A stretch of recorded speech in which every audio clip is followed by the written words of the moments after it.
Hello there, Aries. This is Cindy from the New Moon Tarot. I'm a witch and a tarot card reader, and this is a general love reading for Sun, Moon, Rising, Venus, Aries for the week of September 14th. If this doesn't resonate so much for you, go ahead and check your natal chart and my other readings this week. If you're a cross watcher, keep in mind that the energies are probably going to be reversed for you. And if you'd like to order your own private reading, you can find all of my info down below in the description box. So this is an intense one, Aries. You may want to grab a cup of coffee, some wine. This would be a good one for wine if that's what you like to drink. Or some tea, something like that. All right. So this is the overall energy for the reading. We're going to do the present situation, you, them, the advice, and then the outcome. So you are either in separation from this person or you feel as if you're being shut out by this person. I have a feeling for most of you it's that second one. This is someone who doesn't necessarily let you know what they're thinking because the Ace of Swords is here. That is about a revelation. It's about lies, it's about secrets, and it's more secretive in this specific reading. I don't get the feeling that this person is shady. I don't feel like they're cheating on you or lying deliberately. It's just someone who would rather not talk about it, specifically about their past. So we have the Star. That is healing energy. It can mean manifestation in some readings. This person might be an Aquarius that you're dealing with, since that's the major for Aquarius, plus all these swords here. But this person has a lot of healing to do because they have kept a lot of stuff down deep, like it's festering down below and probably affecting your relationship. We have the Two of Swords, which is someone who makes head over heart decisions. I almost get the feeling, like looking at their energy, this is someone who shuts down their emotions. They can turn it off like a light switch. And I think they probably learned how to do that, probably in childhood. All right, like I said, this is intense. We have the Moon, the Empress, and the Two of Cups. So the Two of Cups, there's a strong connection between the two of you. I've said this before, but I love this card. It's the real relationship. It's someone who knows how you take your coffee. It's someone who is there for you when you're sick. It's past all of the romance, which is totally fun. Don't get me wrong, I enjoy a Knight of Cups, but this is the real deal. We have the Empress, which this can mean a few things. Maybe you feel like nurturing this person. She's the divine feminine. She is the mother. She is the wife. You want to expand this relationship. You want to grow it, just like she's pregnant with the earth. She's growing. She's abundant. She's all feminine and all like healing and growth and self-care. And this person really needs it, by the way. They really do. We have the Moon. All right, I have a background in psychology. I actually have my master's in counseling, and this is such a Carl Jung kind of a card. It's about the unconscious mind, the subconscious mind. Sometimes it's memories we've pushed down. Sometimes it's things that we don't acknowledge. You would be amazed at the power of the human mind in order to push things out of the conscious mind so that if you can't handle something, you can get rid of it, at least temporarily. It always comes back. You'll visit it in nightmares, and this is a card about dreaming. It's a card about nightmares. It's about fears, anxieties. It can be associated with mental illnesses like depression or PTSD. Something along those lines. This person has buried some stuff real deep. That's just the feeling that I get. I don't know when it happened exactly, but there are bad memories here, and it does affect this person's life, whether they acknowledge that or not. Okay, let's look at you. We have the Nine of Coins. So I have a feeling you have been working on you. The Nine of Coins is kind of single and dependent energy. It doesn't have to mean single, though. It can simply mean prioritizing yourself, taking care of you, your values, your needs, your wants, your goals. And I think you're the type of person who wants a relationship, but you don't necessarily need one, because we also have the Ten of Pentacles. That's a desire for a marriage, basically. It's the Ten of Pentacles is the business of being married. It's having property with someone, a joint bank account. You have a marriage license, all of the material world aspects of being married to someone. You're in their family for the long haul. Can also mean a desire for some stability. This relationship may be very unstable. You may feel like you take a couple steps forward with this person, then you get slapped back. You may make up and break up. You may have like these horrendous fights and you have no clue what it's about. Well, what it's about is the moon. It's things that you don't know. That card can also mean the unknown. We have the King of Cups. You may be dealing with a water sign, a Scorpio, a Cancer, a Pisces, or you're simply being very emotionally open to this person. You're being patient and loving and receptive and all of those good things. Probably trying to get this person to open up to you. Or you're simply there for them. If they want to approach you and have a conversation, you're available. The King of Cups doesn't always show emotions, but he's always, and I say he, could be a she, don't get caught up in the gender of that card. It's just someone who is ready for a relationship, someone who loves, someone who's open. Like I said, I think this is more you than them. They have some work to do on the relationship side. So we have the Seven of Wands, which is defensive energy. You may have had a fight with this person with the Five of Swords. The Five of Swords it's conflict, it's fighting. It's sometimes it's someone who will win at any cost. So they won the fight, but they destroyed the relationship in the process. Sometimes it's mind games. I'm not getting that flavor here. I'm more getting like this person would have a fight with you and it would be over something that you didn't understand. Like how did we go down this rabbit hole? Like I don't even know how we got here. It's like things escalate rapidly. This person may have a temper. And again, it's probably triggers that you don't know about. We have the Five of Coins or Five of Pentacles. And again, this can be, it's the Siberia card, being cut off from someone. And this could be like actually you're not speaking with them, or it could just be that this person goes dark. You know, like you'll want to talk about it. And this person will be like, I don't know what you're talking about. There was someone I dated for a while and he would be like, I don't know what you mean. And I'm like, yes, you do. Yes, you do.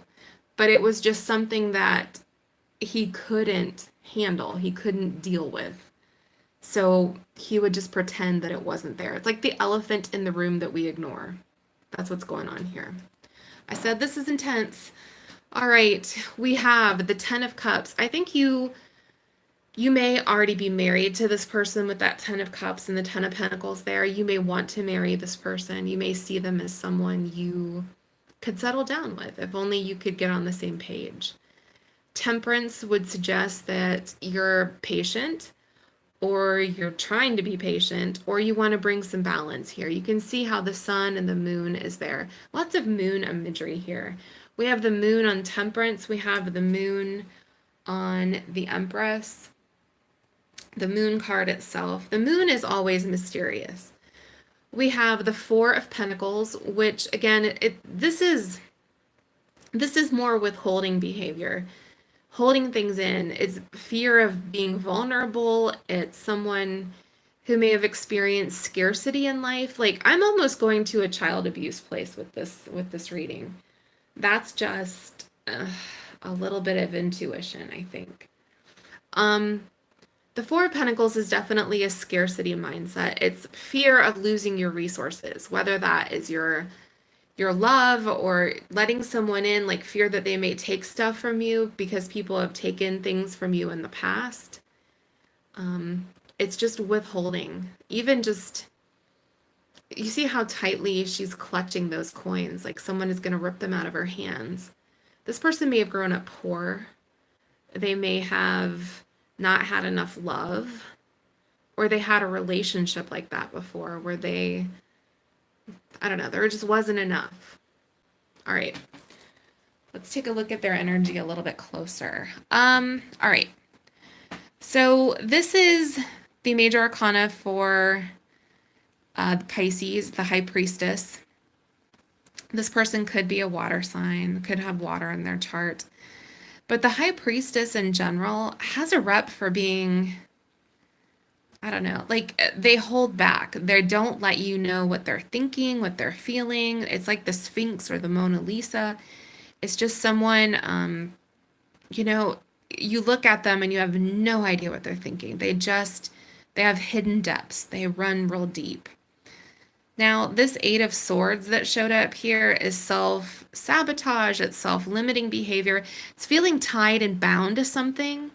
And I have a feeling it's about the Six of Cups in reverse. So the Six of Cups is nostalgia for the past. In reverse position, though, this is like really bad memories. You see, like there's a woman handing that child like ice cream cone or a milkshake or something like that. And it can mean, you know, childhood abuse. It can mean someone with really bad memories that surface. Maybe they feel tied to these. Maybe they come in nightmares with the moon up there. I don't know. Both the High Priestess and the moon are very dreamy cards. This person, they may get into these moods, like depression moods, where they withdraw and you see them just kind of shut down. This is just intuitive. Okay. We have the Three of Swords. This can mean a breakup. So this person very well may have had a relationship that ended, maybe even a divorce in their family, something like that. It can also just mean a disappointment or life has been disappointing. With that Five of Cups, there are regrets about the past. It's dwelling on the past too. And I do think that is a problem for this person. They haven't dealt with the past, so they're doomed to kind of relive it. You know, maybe in their dreams, maybe in their current relationships, they're replaying these old tapes. We have the Justice card. This person might be a Libra, but I doubt it. I think that this is about being wronged. Like I said, I'm going to an abuse place here. That is my instinct. That is not for everyone. I want to emphasize that, but that's what I feel. Justice is about being wronged. Someone who hurt you, someone who was unethical to you. They lied. Something more than lying, though, in this particular case. Okay. And now we have Ten of Wands, emotional burdens. Yeah, this person is carrying the weight of the world. This person is burdened by the past because they won't deal with it. Now, what's interesting, we have the Queen of Cups, and you remember that you had the King of Cups. So this may be a water sign, a Pisces, a Cancer, a Scorpio, or this person is simply your match. Like there's a lot of soulmate energy here with that star and the Two of Cups and the King of Cups. This person feels right to you somehow, despite all of this mess. But I think they're out of touch with their emotions, and that's sort of what I'm getting because the King of Swords is emotionless. Well, he's not emotionless, but he ignores his emotions and he goes on facts. So I almost feel like this person cycles between being extremely emotional, like the Queen of Cups, and then really logical, like the King of Swords. Like, I'm just going to pull myself out of this. I'm not going there. I'm not going to do this with you. I'm going to shut it down. All right, let's take a look at your advice. So we have the Six of Cups again in the reverse. So there are bad memories here, but it's showing up with the Four of Swords, which is, this can mean a separation from someone. Yes, it can mean being away, but it can also mean healing energy. Like someone is working on those bad memories, especially with the Three of Pentacles. I have a feeling this person is going to start talking to you. They're going to open up a little bit. because we have the clock and time's up on these memories. These need to come out. Need time takes time and time cycles, time to heal, progress. This person is going to be working through this stuff. We have healing from heartbreak, freedom from toxic relationship or addiction.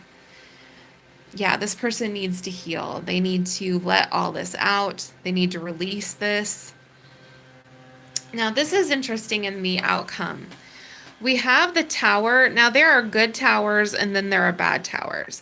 Sometimes this can mean like your life explodes. You lose a relationship, you lose your job, lose your house, things like that. But there are good towers too, where you get put on your path. Here, I almost feel like this is a metaphor, like their walls are coming down. Like this false castle they've built for themselves, where like they're the king with no emotions or the queen is coming down. That's what I sort of feel like. And then we have some growth with the Seven of Pentacles, slow growth with the Knight of Pentacles. Both of those are slow energy. It's earthy, grounded energy, like growing, building a plan maybe for the future. So this whole thing is going to take some time. This person isn't just going to be like, hey, let's, talk about my past. They're going to start opening up to you, though, probably in little drips and drabs. If you resonated at all with this, please let me know down below. Please like and subscribe since I do free weekly readings here on YouTube. Thank you so much for watching. Like I said, you're going to need a drink with this one. If you'd like to order your own private reading, you can find all of my info down below. All right, blessed be. Have a good week.